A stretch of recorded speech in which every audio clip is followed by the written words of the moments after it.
BNP, জামাতে ইসলামী সহ সকল রাজনৈতিক দলগুলোকে বাংলাদেশ খেলাফত মজলিসের উত্থাপিত ভারসাম্যপূর্ণ সেই নির্বাচনী প্রস্তাবনাকে বিবেচনায় নিয়ে সেটা কার্যকর করার আহ্বান জানাই। বাংলাদেশ খেলাফত মজলিস বলেছে, আজকে জাতীয় ঐক্যমত্য কমিশনে সকল রাজনৈতিক পক্ষগুলো একটি বিষয়ে ঐক্যমত পোষণ করেছে, সেটি হলো আগামীর বাংলাদেশে দ্বিকক্ষ বিশিষ্ট সংসদ গঠিত হবে। নিম্ন কক্ষে 300 থেকে 400 সদস্য থাকবে, উচ্চ কক্ষে 100 সদস্য থাকবে। এই বিষয়গুলোতে মোটামুটি সকল দলের রাজনৈতিক পক্ষের ঐক্যমত্য প্রতিষ্ঠিত হয়েছে। এখন যেই বিভেদ, সেটা হলো নির্বাচন ব্যবস্থার পদ্ধতিগত বিভেদ। সেই ক্ষেত্রে এক পক্ষ পিআরের পক্ষ নিচ্ছে, সংখ্যানুপাতিক হারে নির্বাচনের পক্ষ নিচ্ছে, আরেক পক্ষ সকল জোর দিয়ে, সকল শক্তি দিয়ে সেটাকে প্রতিহত করার ডাক দিচ্ছে। ভ্রাতৃঘাতী এই হানাহানি বন্ধ করবার জন্য বাংলাদেশ খেলাফত মজলিস মনে করে যে উভয় পক্ষের ছাড় দিয়ে মাঝামাঝি একটি পন্থায় আসা, এটি হবে আগামীর বাংলাদেশের জন্য স্বার্থ রক্ষার একমাত্র পথ। এই জন্য আমরা বলেছি, এর মাঝামাঝি পথ হলো সংসদের উচ্চ কক্ষ সম্পূর্ণ সংখ্যানুপাতিক হারে সদস্য নির্বাচিত হোক, নিম্ন কক্ষে আংশিক ক্ষুদ্র অংশে সংখ্যানুপাতিক হারে পিআর পদ্ধতি কার্যকর করার প্রস্তাবনা জমা দিয়েছে বাংলাদেশ খেলাফত মজলিস। তার অর্থ হলো, পিআর পদ্ধতির সংখ্যানুপাতিক হারে নির্বাচনের পদ্ধতির যেই সমালোচনাগুলো, যেই দুর্বলতাগুলো দেখানো হচ্ছে এবং প্রকৃত যেই দুর্বলতা রয়েছে, সেই দুর্বলতার সমস্যাগুলো সমাধান করবার জন্য আমরা মনে করি সরাসরি বর্তমান বাংলাদেশে যেমনিভাবে 300 আসনে সরাসরি জনগণের ভোটে সংসদ সদস্য নির্বাচিত হয়, এই চলমান পদ্ধতি বহাল থাকুক। অর্থাৎ 300 আসনে সর্বোচ্চ ভোট প্রাপ্ত ব্যক্তি বিজয়ী হিসেবে সংসদ সদস্য নির্বাচিত হবে। এরপরে 300 সদস্য নির্বাচিত হওয়ার পর শুরু হবে সংখ্যানুপাতিক হারের হিসাব। অর্থাৎ অংশগ্রহণকারী প্রতিদ্বন্দ্বী দলগুলোর ভোটের অনুপাত হিসাব করতে হবে। সংখ্যানুপাতিক হারে নির্বাচনে অংশগ্রহণকারী সকল প্রতিযোগী দলগুলো কে কোন দল কত পার্সেন্ট ভোট পেয়েছে, সেই ভোটের অনুপাত হিসাব করা হবে।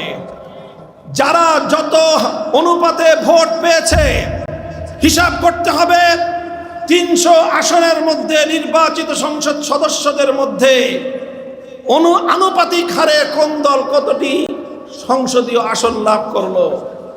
যারা সর্বমোট প্রাপ্ত ভোটের অনুপাত অনুযায়ী সংসদ সদস্য ইতিমধ্যে পেয়ে গিয়েছে, তাদের নতুন করে আর কোনো আনুপাতিক হারের সংসদ আসন পাওয়ার সুযোগ থাকবে না। আর যারা তাদের প্রাপ্ত ভোটের অনুপাতে সমপরিমাণ সংসদ সদস্য নির্বাচিত সংসদ সদস্য পায়নি, তাদের সেই পরিমাণ প্রাপ্ত ভোটের অনুপাতে সংরক্ষিত আসনে সংসদ সদস্য পদ দিতে হবে। আমি একটি দৃষ্টান্তের মাধ্যমে আমি বিষয়টিকে আরো ক্লিয়ার এবং স্পষ্ট ভাষায় ব্যাখ্যা করছি।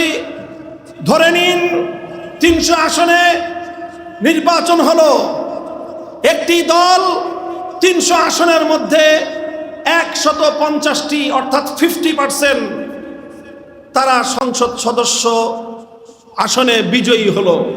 তাহলে তাদের সংসদ সদস্য হলো কতজন? 150 জন, অর্থাৎ 50%। এখন দেখতে হবে তাদের প্রাপ্ত ভোটের অনুপাত কত। তারা যদি কাস্টিং ভোট, প্রাপ্ত ভোটের অনুপাত যদি হয় তাদের 50% বা তার চেয়ে কম, তাহলে বোঝা গেল তারা যেই অনুপাতের ভোট পেয়েছে সেই অনুপাতের প্রতিনিধিত্ব তাদের সংসদে নিশ্চিত হয়েছে। সুতরাং তাদের জন্য আর নতুন কোনো আসন এবং প্রতিনিধিত্বের প্রয়োজন নেই। কিন্তু যেই সকল দলগুলো তারা কেউ ভোট পেয়েছে পার্সেন্টেজ, একটা বিশেষ পার্সেন্টের ভোট তারা পেয়েছে, কেউ 20%, কেউ 25% ভোট পেয়েছে, কিন্তু সংসদে 300 আসনের মধ্যে 20% অথবা 25% সংসদ সদস্য পদ তারা পায়নি। তাহলে বোঝা গেল সারা দেশে তাদের প্রাপ্ত ভোটের অনুপাতে সংসদ সদস্যের বা সংসদের প্রতিনিধিত্ব তাদের হয়নি। সুতরাং যেই পরিমাণ সংসদের অনুপাত এই প্রতিনিধিত্ব তাদের অবশিষ্ট রয়েছে, সেই অবশিষ্ট সংসদের প্রতিনিধিত্ব তাদেরকে সংরক্ষিত আসন থেকে প্রদান করার মাধ্যমে তাদের প্রাপ্ত ভোটের প্রতিনিধিত্ব তাদেরকে প্রদান করতে হবে। সুতরাং কেউ যদি 10% ভোট পেয়ে থাকে, আর যদি সে 10 জন সংসদ সদস্য নির্বাচিত হয়ে থাকে তাহলে সংখ্যানুপাতিক হারে সে 30টি আসন পাওয়ার কথা, সে পেয়েছে 10টি আসন, তাহলে তাকে আরো 20টি আসনের প্রতিনিধিত্ব তাকে দিতে হবে। তাহলে তার প্রাপ্ত 10% ভোটের পূর্ণাঙ্গ প্রতিনিধিত্ব সংসদে হবে। আর কেউ যদি 30% ভোট পেয়ে থাকে, তাহলে তার সংসদে প্রতিনিধিত্ব থাকার কথা 90টি। যদি সে 90টি আসন না পেয়ে থাকে, তাহলে তাকে 90টি আসন পূরণ করার জন্য সংরক্ষিত আসন থেকে তাকে সংসদ সদস্য পদ দেওয়া হবে। এইভাবে বাংলাদেশে বর্তমানে চলমান নির্বাচন ব্যবস্থায় যে একটি ভয়ঙ্কর শুভঙ্করের ফাঁক রয়েছে। আপনারা বলবেন ভয়ঙ্কর শুভঙ্করের ফাঁক কি? আমি আজকের অডিয়েন্সকে লক্ষ্য করে বর্তমান চলমান নির্বাচন ব্যবস্থার সেই ভয়ঙ্কর শুভঙ্করের ফাঁকটি আমি আপনাদেরকে দেখিয়ে দিচ্ছি। বর্তমান এই চলমান নির্বাচন ব্যবস্থায় অধিকাংশ ভোটারদের, যারা ভোটাধিকার প্রয়োগ করে, তাদের অধিকাংশ ভোটারদের প্রতিনিধিত্ব সংসদে হয় না। দেখা যায় যারা সরকার গঠন করে, অতীতের ফেয়ার ইলেকশনগুলোকে যদি আমরা বিবেচনায় আনি, 2001 সাল এবং 2008 সালের নির্বাচনে দেখা গেল একটি দল 230 আসন অথবা 260 আসন লাভ করলো, অথচ তারা ভোট পেয়েছিল আনুপাতিক হারে 30 থেকে 35% ভোট। 35%-এর ভোট পেয়ে তারা প্রায় 90% সিট দখল করে নিয়ে রাষ্ট্র পরিচালনা করলো, ফ্যাসিবাদকে জন্ম দিল। আর বাংলাদেশের 60 থেকে 65% মানুষ যারা ভোটাধিকার প্রয়োগ করলো, তাদের সেই ভোটাধিকারের কোনো প্রতিনিধিত্ব জাতীয় সংসদে থাকলো না।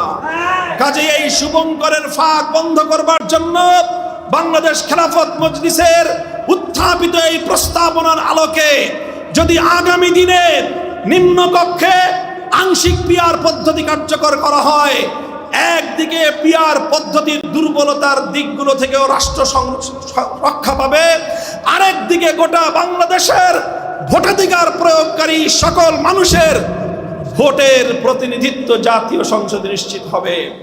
সংগ্রামী সাথী ও বন্ধুগণ, বাংলাদেশ খেলাফত মজলিস মনে করে বিবাদমান পক্ষগুলো একটু একটু ছাড় দিয়ে এই ফর্মুলায় যদি তারা চলে আসে, এই ফর্মুলা যদি তারা গ্রহণ করে, চলমান নির্বাচনকে কেন্দ্র করে বাংলাদেশ যুদ্ধান্তি অবস্থার অবসান ঘটতে পারে।